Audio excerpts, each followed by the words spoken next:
warahmatullahi wabarakatuh. Salam sejahtera untuk kita semua. Shalom, Om Swastiastu, Namo Buddhaya, Salam Kebajikan.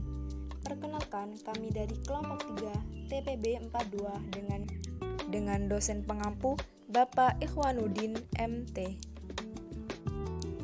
Di sini kami ingin menjelaskan mengenai penerapan hukum Bernoulli pada air mancur sederhana. Sebelum masuk ke pembahasan, kami kelompok 3 izin memperkenalkan diri. Saya Septiviani dengan NIM 121330091 dari Prodi Teknologi Industri Pertanian.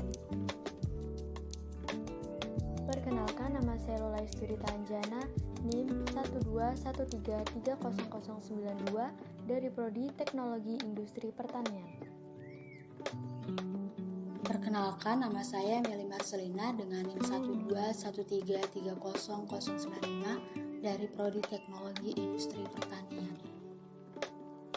Saya Arlen Rianus dengan NIM 121330096 dari Prodi Teknologi Industri Pertanian.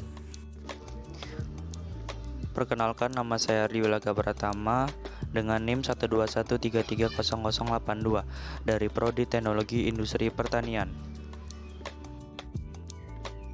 Perkenalkan, nama saya Iputu Septa Ariwiguna dengan NIM 121330084 dari Prodi Teknologi Industri Pertanian. Saya Liman Lumban Tobing dengan NIM 121330099 dari Prodi Teknologi Industri Pertanian.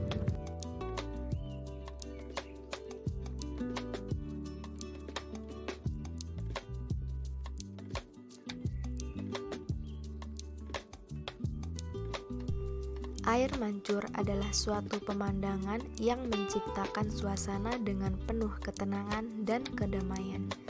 Air mancur yang dirangkai dengan menggunakan sistem pompa listrik banyak ditemukan di pasaran.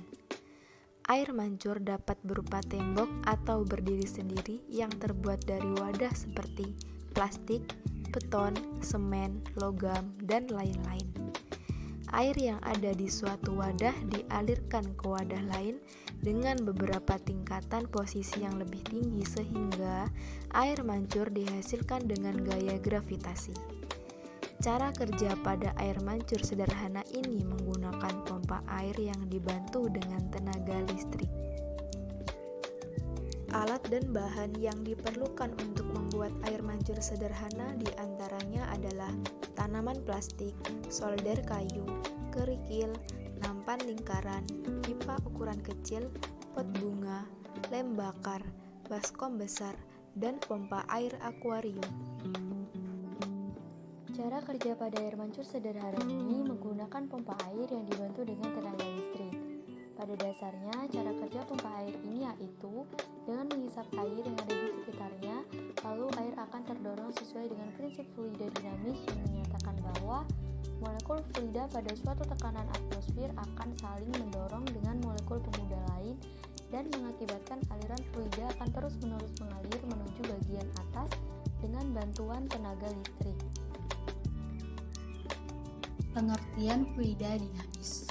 Fluida dinamis adalah fluida bisa berupa zat dan gas yang bergerak. Fluida sendiri adalah suatu zat yang dapat dengan mudah berubah bentuk tergantung dari tempat fluidanya berada. Tidak semua gerak fluida dapat dibuat mengalir atau tidak semua fluida yang berpindah dinamakan fluida yang bergerak. Fluida dinamis ditinjau ketika fluida sedang dalam keadaan bergerak.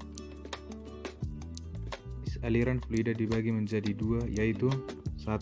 Aliran laminer, yaitu di mana paket fluida meluncur bersamaan dengan paket fluida di sebelahnya.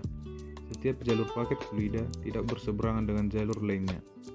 Aliran laminer adalah aliran ideal dan terjadi pada aliran fluida dengan kecepatan rendah. Yang kedua, aliran turbulen, yaitu aliran di mana paket fluida tidak meluncur bersamaan dengan paket fluida di sebelahnya.